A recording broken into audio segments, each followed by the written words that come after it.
Okay, let's start. Thank you for participating in our Penn Population Studies Colloquium series. My name is Emilio Parrado. I'm the Director of the Population Studies Center at the University of Pennsylvania. We're excited to be able to continue this long-standing colloquium tradition of engaging in population science from experts across the world. Before I introduce the speaker, I'd like to remind all of you that this colloquium talk and questions and answers will be recorded for the purposes of dissemination on the PSC YouTube channel.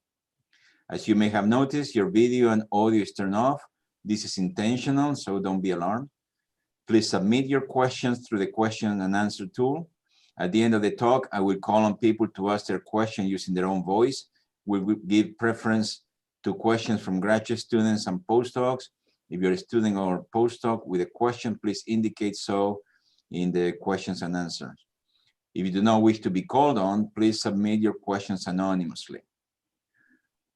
Today, it's a pleasure for me to introduce to you Daniel Goodkind. Daniel is presenting as an independent researcher from Arlington, Virginia. For more than 3 decades, his research has focused on the population dynamics of Asian societies. He completed a bachelor's degree in psychology and economics from Swarthmore College and a PhD in sociology and demography from the University of Pennsylvania. Daniel's doctoral thesis explored the emergence of zodiac birth timing patterns in Chinese society since the 1970s, including parental strategies for such timing. As a postdoctoral fellow, he implemented several small-scale surveys which address Vietnam's China-inspired one or two child policy. Since 1998, Daniel has been at the U.S. Census Bureau, where his work focuses on estimates and projections of population trends in Asia and other parts of the world. His research has been published in Demography, International Migration Review, Journal of Marriage and the Family, Pacific Affairs, Population Studies, Social Forces, Urban Studies, and many other venues. It's a pleasure for us to welcome back Daniel Goodkind. Daniel, good to see you. Okay, let me see if I can get my screen share going.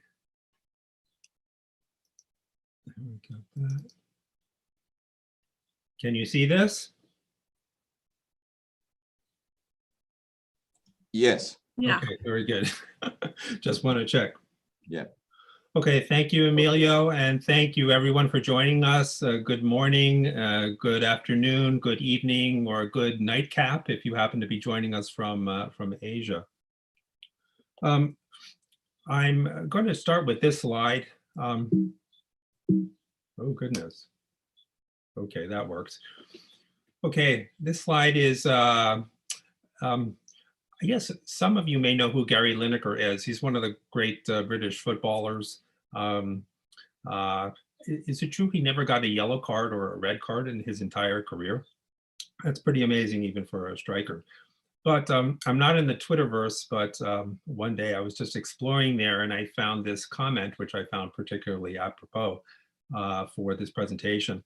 The only positive thing I can think of during this entire pandemic nightmare is that some of us may have learned to read a graph, and I hope that's comforting. So I think what he's referring to is the graph above the tweet.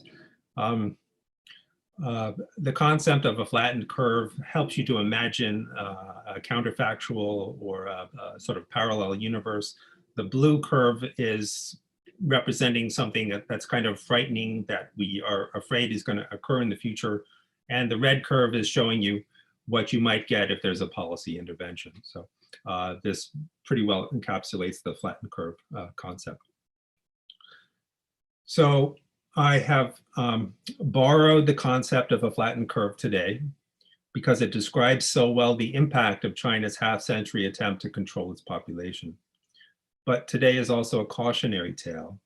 I will make the case through a variety of graphics that we missed the massive impact of this program because we misdescribed it using a phrase that everyone is familiar with, the one-child policy, a misnomer which cloaked its full impact. So I would like to now, well, a few more thanks I should do here. Thanks to the Population Studies Center for having me back.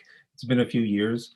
I don't think the Population Aging Research Center was at Penn when I was a grad student at Penn.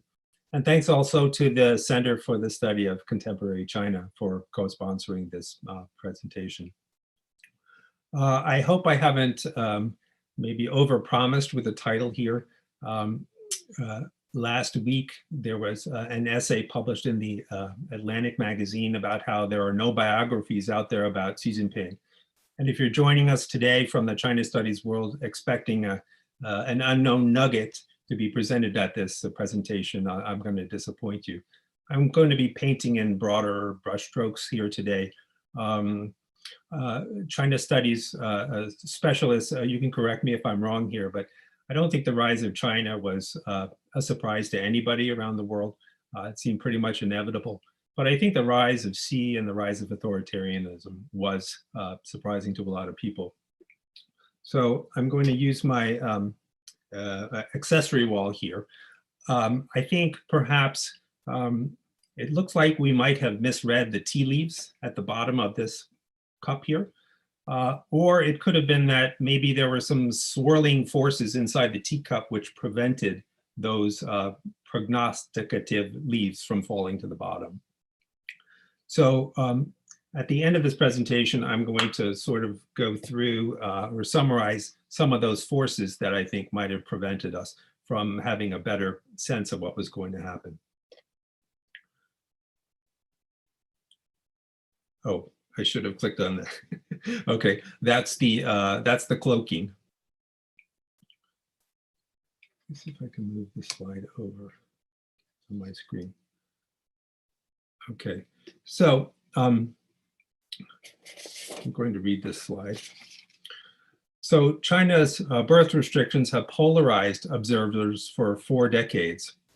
The latest sharp divisions were evident in the reaction to a documentary released by Amazon Prime in 2019 entitled One Child Nation, a large portion of which focuses on the experiences of the family of its narrator and co-director, Wang Nanfu. She's the one on the left here. Reviews on Rotten Tomatoes were extremely favorable, with both pro-choice and pro-life groups agreeing that this film, although difficult to watch, was worth watching. In China, the documentary was banned. As for the scholarly world, the only opinions I know of emerged from a panel discussion following a screening at the Fairbanks Center for China Studies at Harvard University, with the other co-director, Jialing Zhang, where she was invited to attend in 2019. The first 2 commenters provided the most negative views of the film that you will read anywhere. Both commenters raised doubts about the knowledge of the directors regarding China's history as well as its birth program, criticisms which were later published in China File. Yet these commenters' claims about the facts of China's birth program themselves deserve further scrutiny. I'm highlighting 2 particular comments here because they're directly related to my presentation today. So the first comment, the official poster for One Child Nation is painted in the style of a Chinese propaganda poster. All of its features suggest Maoist imagery. Obscured by this aesthetic signaling is the fact that the one-child policy reversed Mao's own population policies after his death, blurring historical distinctions. Actually, this statement is not true.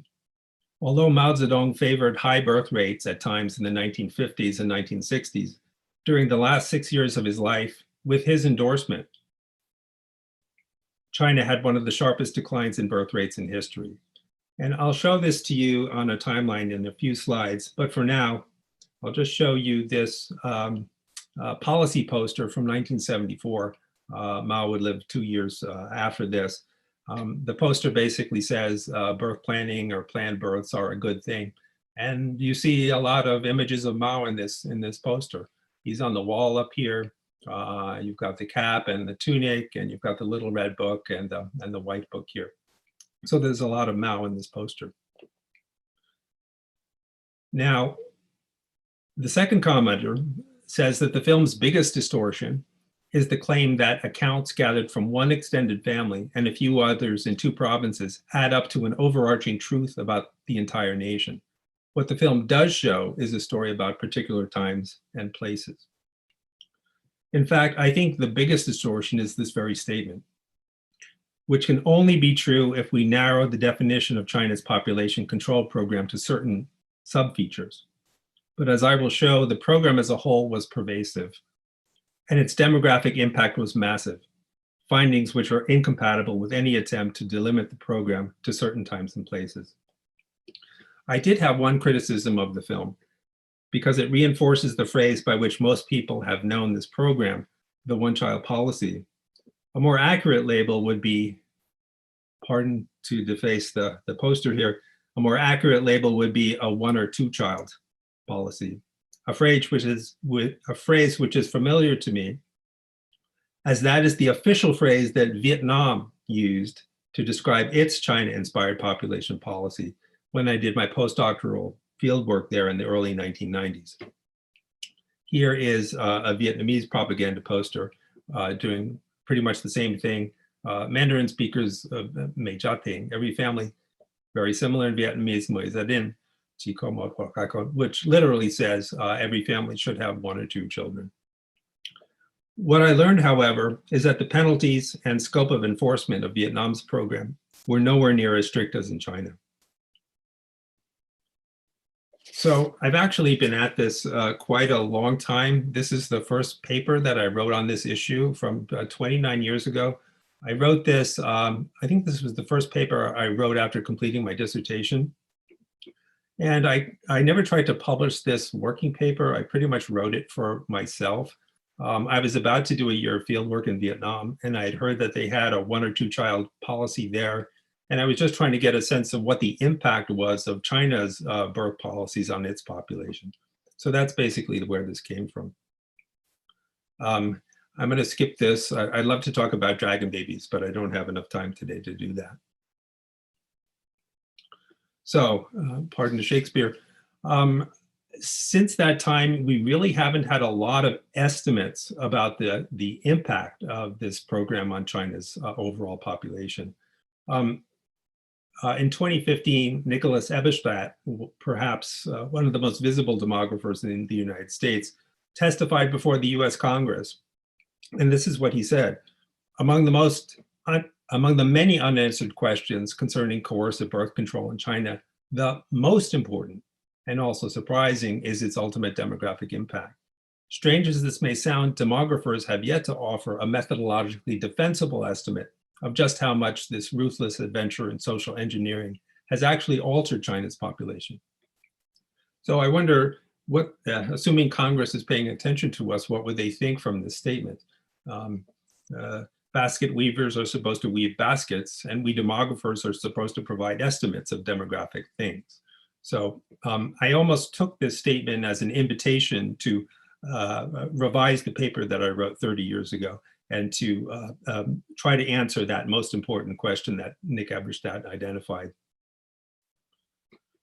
There actually are official estimates by China's government of the impact of the program. The official claim is that it averted 400 million births. That statistic was first announced in 2006 by the Xinhua.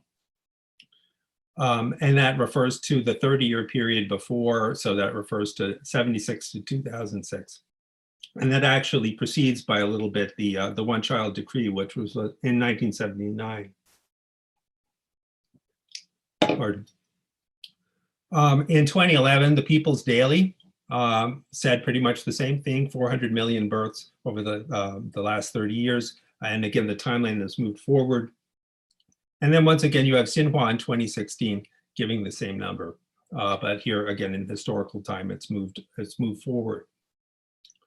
So there has been no change in the official estimates for at least 10 years. I don't know if they've revised this at all in recent years. Some people on the call might know that, but it hasn't changed.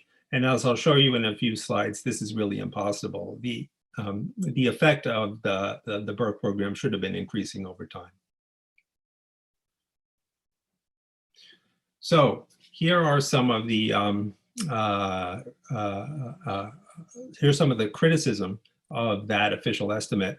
This is a small sample. Some said that it was only about 100 million. This was from a 5-page article in the Zhongguo Gaige, which is the China Reform.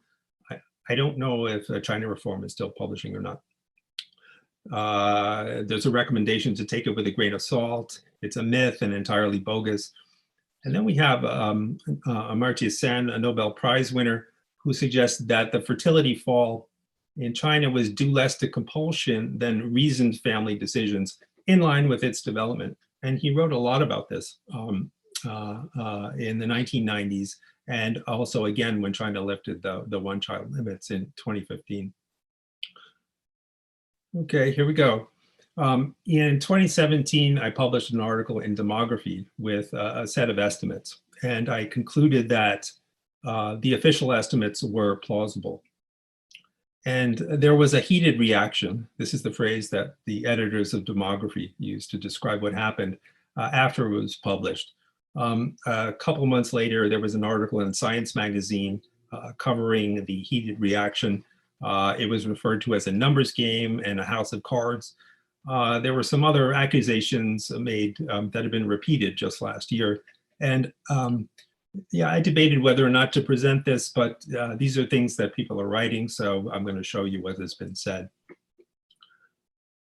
Actually, through some back channels, what I understand is this is kind of an unprecedented situation in the Population Association of America. But what I later found was this is not the first time in the social sciences we've had this kind of an uproar. A couple of years ago, I learned about the case of Napoleon Cheon that I had never known about before. Somehow I stumbled upon this book by Alice Drager, where she tells his story in a couple chapters. Napoleon Cheon is an anthropologist. And in around 2000, about 20 years ago, there was a book that was published which attacked him. And I think there was an article also snipped out of there that was published in the New Yorker. And in 2001, I believe it was, there was a special session at the American Anthropological Association meeting where apparently there was an open mic where people could get up to denounce him if they wanted. There were a lot of charges which were made in a book about him. This is his own reflections on what happened to him. And in any case, I'm not going to go into the details here, but I think this is an important case study. These things are happening in a number of disciplines. And now back to the estimates. The latest exchange was in regard to an article which was published in PLOS magazine, or the journal PLOS. I can't see below here because I've lost my, I can't see the sentence.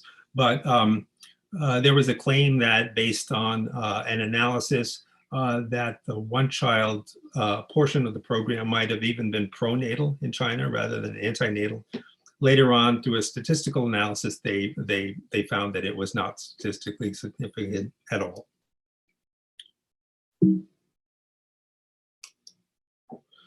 Okay, so you might be asking yourself, why should we even care about the numerical impact of China's birth program? A couple leading demographers have actually asked me this question themselves.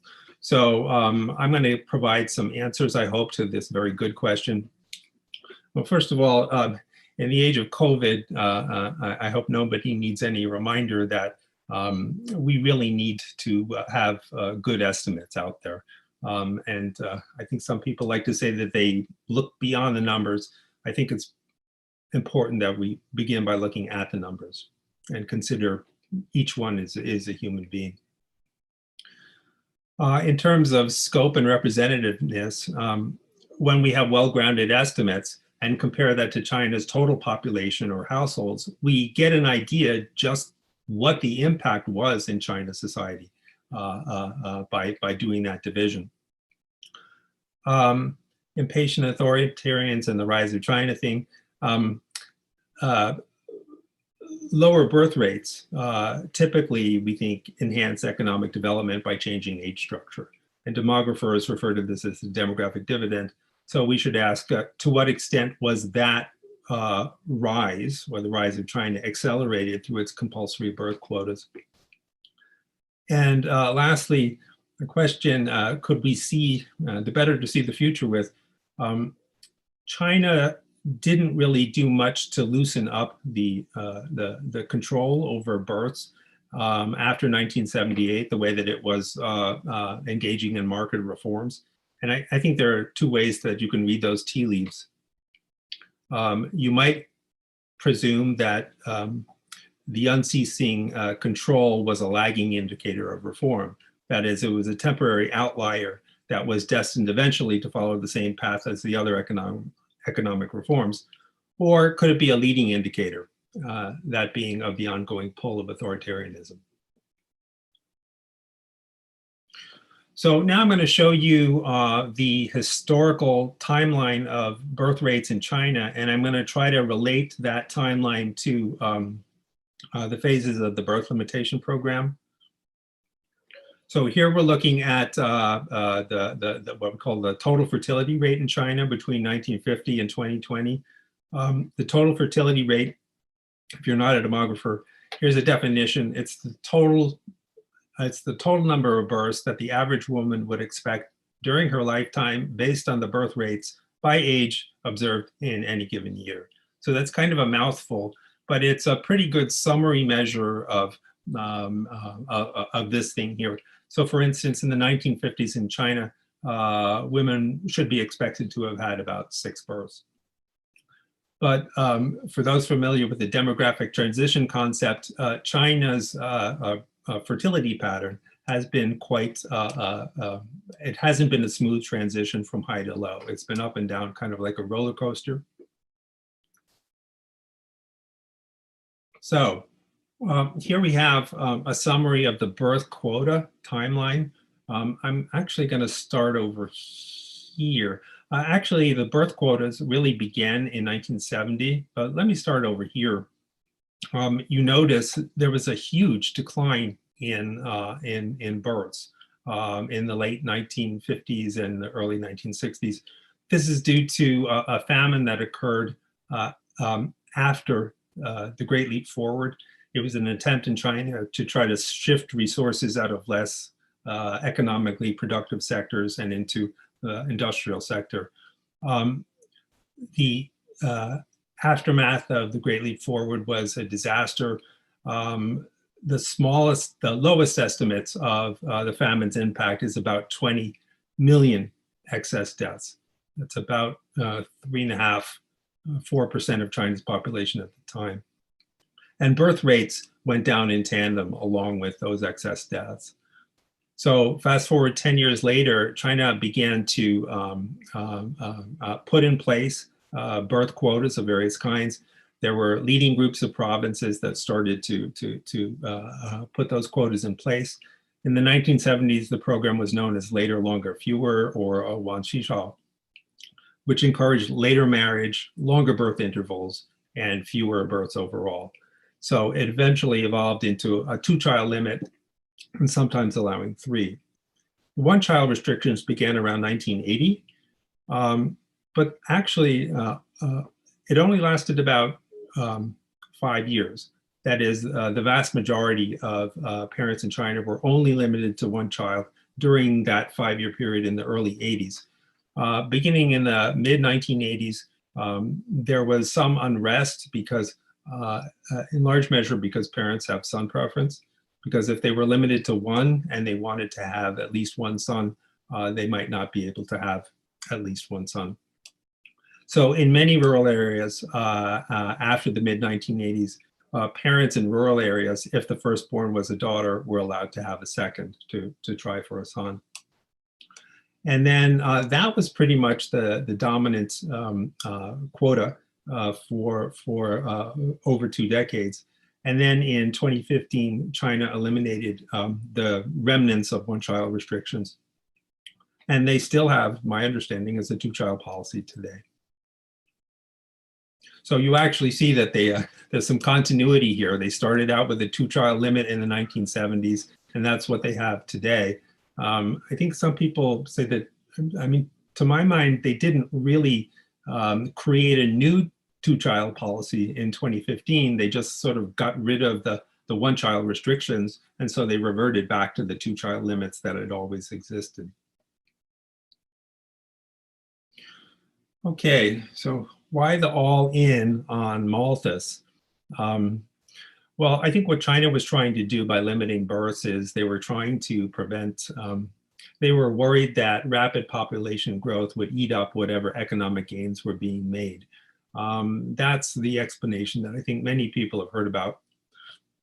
But I think there's another factor here as well. In these days of COVID, gosh, it's been rough on a lot of people and our families. These memories are going to be with us for forever. So I'm trying to imagine what it would be like for a Chinese person living through the Great Leap Forward with this horrific death toll that's about 20 times higher per capita than what the US has experienced so far due to COVID. So what do you do with those memories? My sense is that, here's Malthus up here. Malthus, I think the government wanted to promote Malthus in a way, as a way of explaining what happened during the Great Leap Forward. Beginning in the 1970s, in a lot of the policy pronouncements, they talked about alleviating poverty, preventing hunger or starvation. And through those pronouncements, they kind of conjured up memories of the Great Leap Forward itself. But the pronouncements didn't actually mention the Great Leap Forward. They kind of took those memories into a great leap backward to the 18th century, where Malthus was writing. So they tried to, I think, connect the memories to Malthusian ideas of a rapidly growing population and not enough food. So that sort of connected with those memories without necessarily referencing the Great Leap Forward. So I think in a way, China really, they weren't duped by Malthus specifically. I think they were, I think they needed him in a way to provide some kind of explanation of what happened in the Great Leap Forward famine or why it occurred. Okay. Are there any questions in the chat box so far? I guess not. No, they're not. Okay, because I don't mind some questions if anything is unclear so far. Okay, so here's a slightly different montage. Okay, so I've been talking a lot about birth quotas. China went from a two-child nation to one-child nation to one or two-child nation and then two-child nation again. But the quotas are only one part of the birth planning program.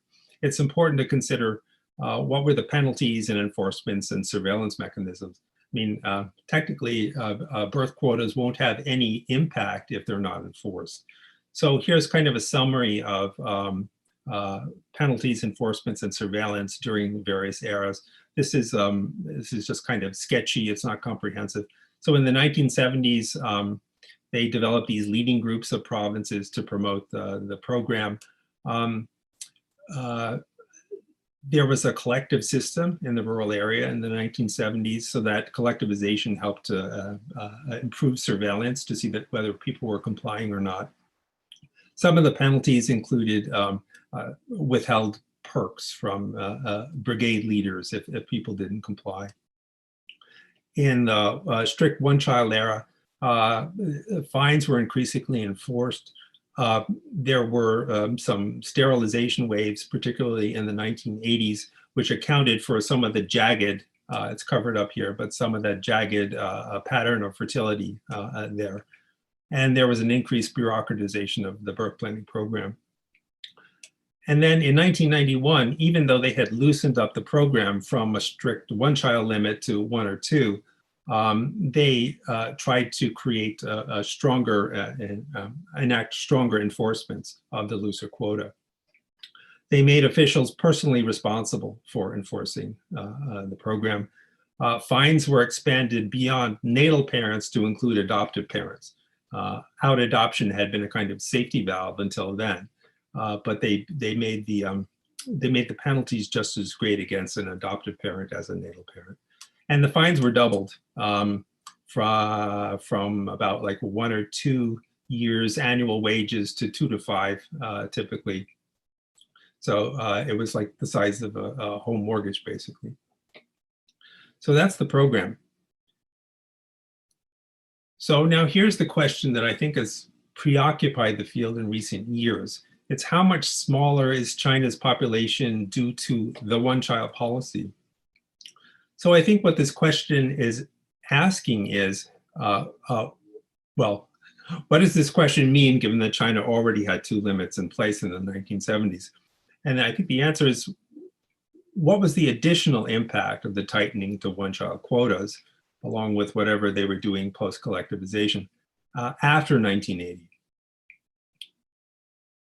And there's a bit of a mystery that results when we ask the question this way of what was the impact of the one-child policy. So here I'm blocking out the era before and after one-child restrictions. Pardon me. So we sort of blocked out everything that occurred prior to one-child restrictions and after the one-child policy was fully lifted. So I guess the human brain is looking to see some impact of the program, but we don't really see very much here in terms of a discontinuous break in fertility rates.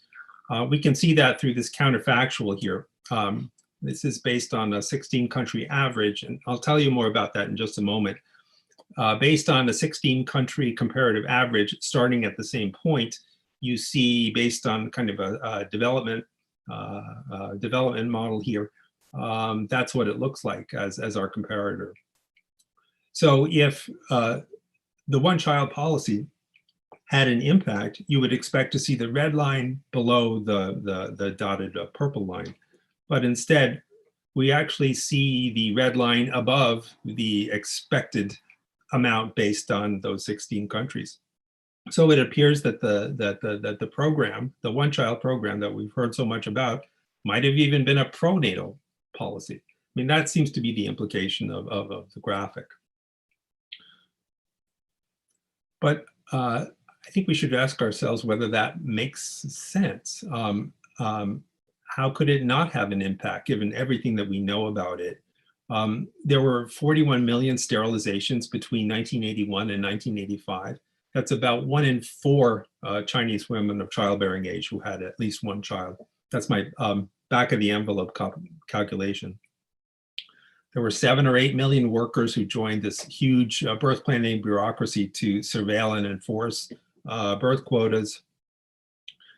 And there were evolving targets of enforcement. As I mentioned earlier, it started to include not just natal parents, but adoptive parents. And the local officials were also targeted after the 1991 decree. So what is the solution here? I think it's just, let's just pull back the curtain on what happened in the past. If we start the timeline in 1970, when China began the later, longer, fewer program, and then we use this 16-country comparator that I referred to earlier, you see a gap emerging between China's actual birth rates in red and the counterfactual in blue. And this is the impact of the whole program, 2 child, 1 child, and 1 or 2 child restrictions all the way through. And you might ask yourself, where does the 16-country comparator come from? I actually borrowed this from my colleagues who published this comparator in 2 journal articles in the China Journal and Population and Development Review. So they found 16 countries in 1970 that had birth rates close to China's. And they basically produced this graphic. And the gap here is very similar to what we saw before. For demographers, just something very quick, crude birth rates, as far as I know, cannot be used in cohort component projections. So I had to figure out, I sort of hunt and pecked to figure out what total fertility rate was needed in order to produce these crude birth rates. Now, here are the countries that are included, the 16 countries that form the comparative grouping. Some people might say, well, this is not a great comparative grouping because China's development could have been higher than some of these countries, or they could have been developing more rapidly. Actually, that's not true. If you look at the mid period here in 1990, and you look at the United Nations Human Development Index, that HDI index is a composite of life expectancy, education, and income. China's HDI in 1990 is here in red, and all the other countries which have data suggest that the HDI was higher compared to China. And typically, the higher you have an HDI, the lower fertility rates are. So there doesn't seem to be anything about this comparative grouping, which should be exaggerating the gap between these two lines. So I ran basically two separate cohort component projections. I'm not showing them here. And the pink gap here is showing you between this fertility rate series here from the 16 countries and China's own. When you run those two models and compare the results, it implies that China's population today is about 600 million lower than it would have been without the birth program since 1970. And I'm showing you here a table which actually replicated those results. It's actually, the rest of the table is actually embedded up here. But here I'm highlighting the difference between the results I just showed you. This is referring to the estimate of 600 million population reduction in 2020 based on the 16 country comparator. Whoops, you don't see that right there. But this is the difference in millions compared to the 600 million that I just showed you, and it's a 0. So they got exactly the same results. So on the other side, let's now pull away the curtain into the future. And let me show you why the impact of China's birth restrictions will continue and ricochet into the future. In order to do that, these are the total fertility rate assumptions that I used. Again, the red line is China and the blue line is the 16 country comparator. I won't show you the results for Vietnam or India, which I also included in the original paper. So here we are at the title slide, China's other flattened curve. If China had not implemented the birth limitations according to that 16 country model, today China would have 600 million fewer people. And in the future, in 2060, we can expect a population which is 1 billion fewer. And in fact, according to this population projection, China should have a little over 1 billion in 2060. According to that counterfactual model, it should have a bit more than 2 billion. So they cut it in half. That's the implication of the 16 country comparator. So now I'm going to show you a slightly different perspective comparing those two models. Here we're looking at the annual averted births in China, annual averted births. And you can see that it averages about 12 million per year. Here we are in 2021, but you'll notice that the impact continues into the future, even though the one-child restrictions have been eliminated. So here's an explanation for that. The green portion is showing you the births that were averted directly due to the program itself. This is comparing the total fertility rates. This is based on the difference in the total fertility rates between those two models. The purple section is showing you the descendants of that original generation, because every birth that did not occur due to the program directly also averts the entire family tree that would have followed them. So you'll notice here's when the program started averting births. About 25 years later, they start to show up here. These are the children that would have been born in that parallel universe, but don't exist in China. And I haven't actually run the algebra here, but this is my conjecture. This is pretty much these are the children of that original generation, and these are the grandchildren, and this will go on and on and on into the future. So that's how we get 1 billion averted births over a 90-year period. So, okay, so we have to explain, we're back to 2020, we have to explain this 600 million that was averted here, beginning with the two-child program. And here's where I got into a bit of trouble. This is really what the controversy was about. I assumed that there was a bounce. That is, if China had not put the one-child policy in place in 1980, that there would have been a bounce up in fertility. So I was trying to divide up the impact of this program due to the two-child era and then everything that happened after one-child limits were enacted. So I proposed that there was a bounce from about 2.8 at the time the one-child policy was enacted to about 4. And that pretty much matches where Taiwan and South Korea were. Taiwan and South Korea, after declining from a similar level of a TFI of 5.8, 10 years later, this was their fertility level. So that was the assumption that I made here. And I think it's fair to ask, there has been criticism about whether that was a plausible assumption. My answer is yes. There aren't a lot of countries that have seen a bounce in the TFR of 1 or more, but there are a bunch, and it occurs under special circumstances. The US during the baby boom between the 1940s and 1950s, Romania banned abortion in 1966, and that was followed by a big spike in birth rates.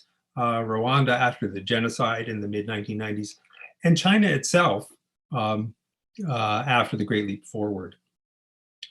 And I would make the case, I would argue that China around 1980 also had special circumstances because it had just implemented in the 1970s an unprecedented two-child policy. Demographers know this as a, what do we call this? Cohort effects, tempo effects.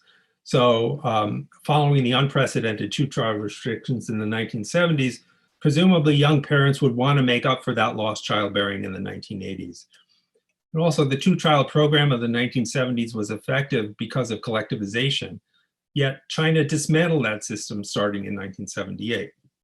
So the enforcement mechanisms were gone. Also, a dismantled collective system meant that there was no more public support for the older population. So at least in the short run, presumably there would be a return back to traditional social security, which is children. And also there was evidence of pent-up demand in the early 1980s. Well, right around the time of the one-child policy in 1980, strangely enough, they lifted the minimum age of marriage that they had earlier. So the age of marriage dropped by about 2 or 3 years, and then there was a stampede to get married. So there is that evidence of a pent-up demand there. So China, for 50 years, just has no comparator out there at all. So I don't know where I am on time, but I'm at the final slide. So beyond those semantic and clock setting issues, I want to identify 6 what I'd call non-science narratives that enabled the downplayed role of compulsion in this area. First, I'm sure actually we discussed this when I was a grad student at Penn.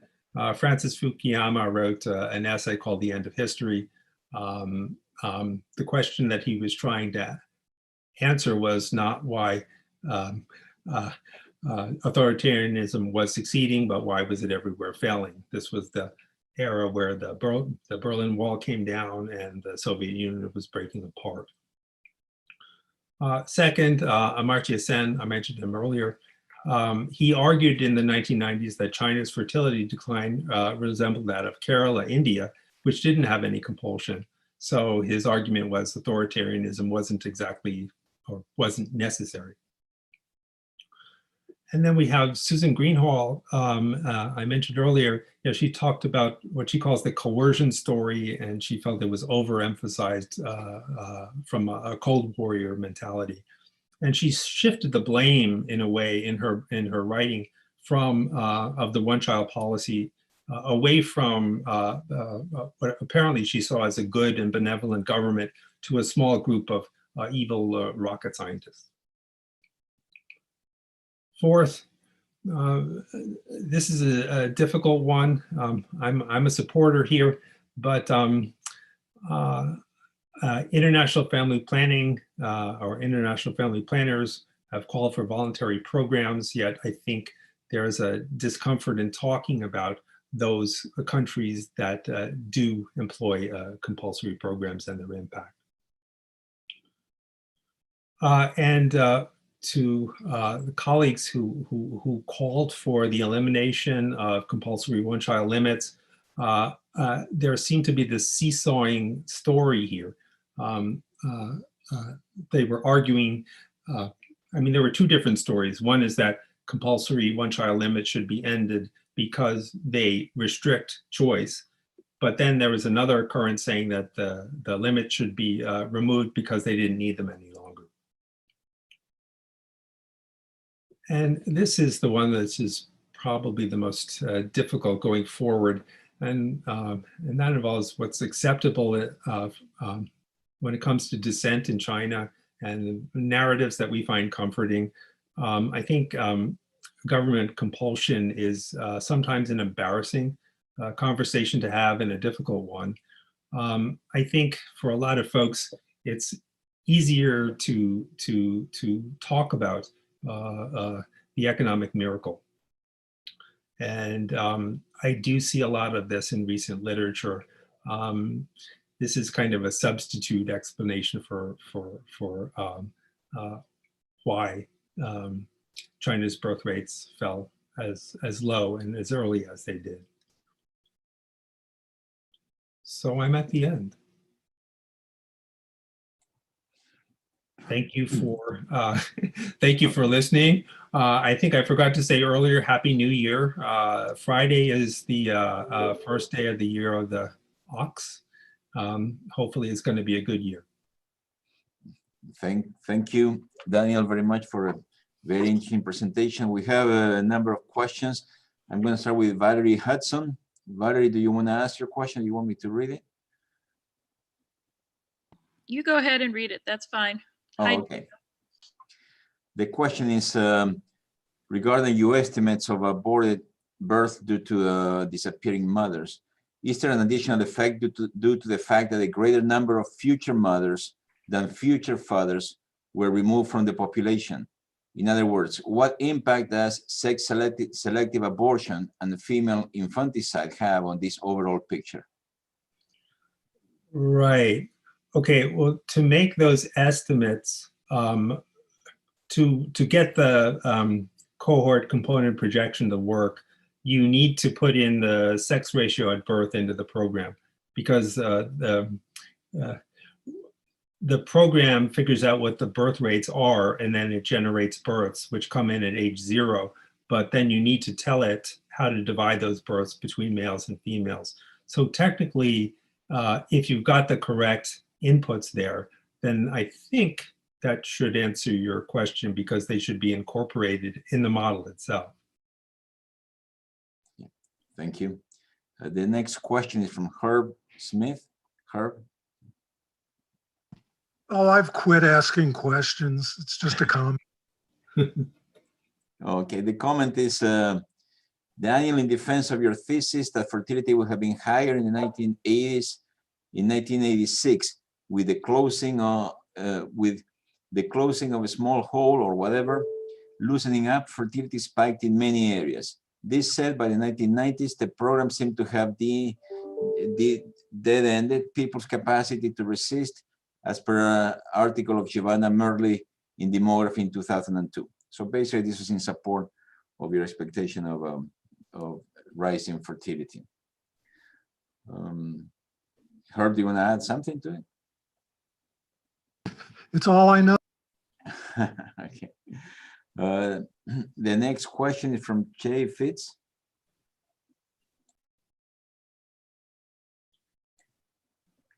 The question is, have you reassessed your numbers with other TFR bumps? Since it's an assumption, it may have been lower. No, actually, and part of the criticism that was published in Demography was that if you use the lower the bounce that you assume, the smaller impact the one child program would have had on the overall 600 million, and that's true. You can posit any number of counterfactuals, but the one that I chose I thought was reasonable based on the experiences of Taiwan and South Korea. And also, given the language that's been used dismissing the official estimates, when you call something bogus, I think you're obligated to show that it's completely implausible. And I put forth what I thought were plausible, a plausible counterfactual. And if it's plausible, then the estimates are not bogus. Thank you. The next question is from Deborah Seligson. I invite Deborah again to see if she wants to ask the questions. Yes, thank you so much. Really interesting. I think I met you, or Judith Bannister told me about you at some point in the early aughts.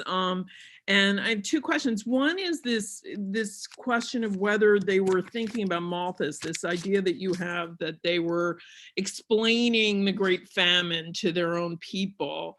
How much, I mean, is there documentary evidence of that? What the story I had always heard was that they were using the Meadows model, limits to growth. And I'm kind of wondering how much of it is sort of a special China-specific explanation, and how much was it simply the general view in the early 70s of the population bomb, et cetera, overlaid with this heavy authoritarian hand and a tendency to not revise. I think there's been this long-term tendency within Chinese policy circles to see the correlation between population change and growth as proving things are working, so why change? So I'm kind of wondering about the influence of Western thinkers of the early 70s.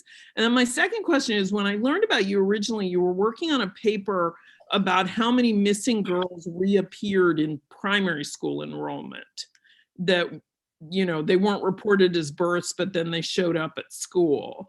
What was the conclusion of that work, and what can we know about sort of how many missing mothers sort of appear as a result of the skewed sex ratios? Okay, two great questions. I think to the first one, I would say that, yeah, everybody was talking about Malthus in the 1970s. China was hearing these things like everyone else.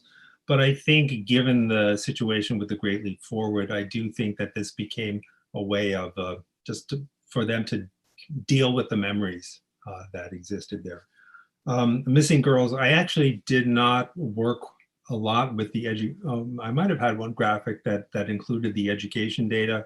Most of my prior work looked at sort of an intercensal analysis of the ratios, the sex ratios based on a succession of censuses. So some of the birth distortions are indeed real, but there was an exaggeration, I think particularly in the 1990s. The portion of the elevated sex ratios that are due to underreporting were very high then. As of today, I'm not sure what to tell you. The sex ratio at birth is a lot lower. Presumably with the loosening to a two-child program that allows parents, well, actually it's not making that much difference from one sense, but it is in another sense. if there's a two-child limit, when China put in the the universal two-child limit in 2015, it really didn't change that much in terms of sex selection, because parents had already been exempt starting in the 1980s. If the first a child was a daughter, you could have a second anyway. So it was really the two-child limit that was driving the sex ratio imbalances. Although the loosening to a two-child limit in 2015 did allow, it did ease up on another form of discrimination, which was against parents who wanted daughters. Because under the strict one-child policy, you could only have one, or no, even under the 1.5 child provision, if you had one son, you were done. You couldn't have a daughter unless you paid for her, and the penalties were very high. If the first was a daughter, you could have a son using sex selection. You didn't have to pay any penalty at all. Thank you. The next question is from Wolf. It's actually kind of like can you recommend studies that correlate this with impact on economic growth? Wolf, do you want to add to it? Yes, thank you. So I was just looking at long-term impact on China's economic projections and trying to assess how this policy is going to affect it. And the tentative thesis is that China has reached a peak, and this is one of the contributing factors. Reached a peak of economic growth? Economic growth. You're talking about the demographic dividend? Correct. Maybe, yeah. Yeah, I know there have been a bunch of studies out there about the extent to which, well, I guess one of the problems is there have been studies out there about the demographic dividend based on whatever fertility rates we think China has. But we haven't really come to any kind of a consensus about the impact of the program itself. So it's hard for economists to make much progress when demographers are kind of still in a civil war about the impact of the whole program. Okay. I didn't realize that the data was so strife with conflict.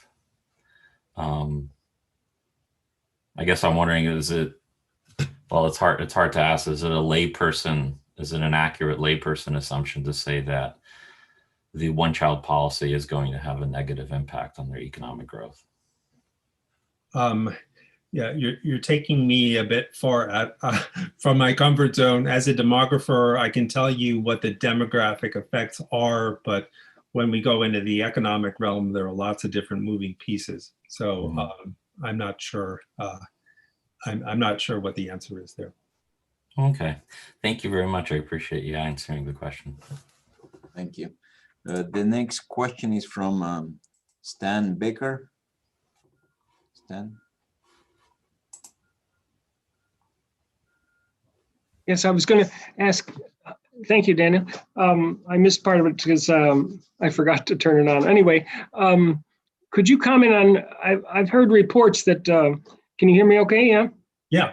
Okay, I've heard reports that despite the lifting of the one-child policy, a high proportion of couples in China still only want one child. Could you comment on that? Is that just that it's been in the culture so long that whatever, or is it because people really can't afford to have a second child, or what's your comment on that?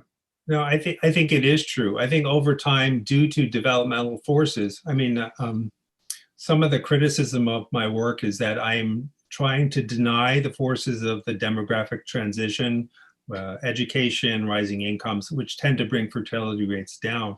And the developmental factors are definitely there in China. I would never deny that. But above and beyond what you would expect based on those developmental forces, China's fertility rates fell faster and stayed lower than you would have expected. But today, yeah, it's speculative about where China is going to go. There's actually a lot of debate about what the fertility rate is right now in China. So yeah, Yeah, a lot of questions. You want to speculate? Thank you. Do I want to speculate about where China is going? Yeah, No. fertility. Okay. Thank you. It's my, I had my independent hat on today, so I'll leave that one for my official hat. Thanks. Thank you. We have a question from an anonymous attendee.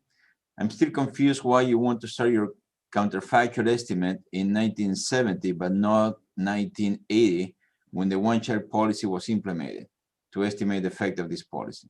Could you also talk about the impact of economic reform and its impact on the population? Reform. Okay, well, I think okay. Well, I'm starting in 1970 because I've tried to make the case that we shouldn't focus so much on one-child quotas as we should focus on whatever quotas happen to be in place, and those started in the 1970s, not in 1980. And I think we need to shift our focus away from the quotas themselves to the enforcements and the fines and the surveillance, which made the quotas enforceable. Sorry, I'm blanking out on your second question. The second question is that the reverse effect of economic reform on fertility, on population. Yeah, I think this works two ways. If I understand correctly, some people have said that under the old collective system, families had an incentive to have more children because they got a bigger allocation in some way. I guess that's one way to look at it, but from an aging perspective, I think parents, with the end of the Iron Rice Bowl in, what was it, 1978, parents would have to find another way to secure themselves in their older age. So traditionally, children have been the key source of Social Security for parents. Okay. Thank you, Daniel, very much. We ran out of time, unfortunately. There are a couple more. Yeah. Can I say one thing real quick? Yeah, sure. I think one of the tricky things here is that I don't think that there are any studies out there which, there are a lot of studies about Chinese families and households, but I'm not seeing any out there which seem to want to connect why China's households and families today look the way that they do because of this program. And I think if we don't get at those questions, then the other question floating out there about the rise of China, we may never fully understand that. So thanks. Thank you. On that note, thank you, Daniel, very much. A couple of more questions. I'm sure people can reach out to you if they have any further comments or questions. It was great to have you back, and thank you again for a very interesting talk. Okay, congratulations. Thank you.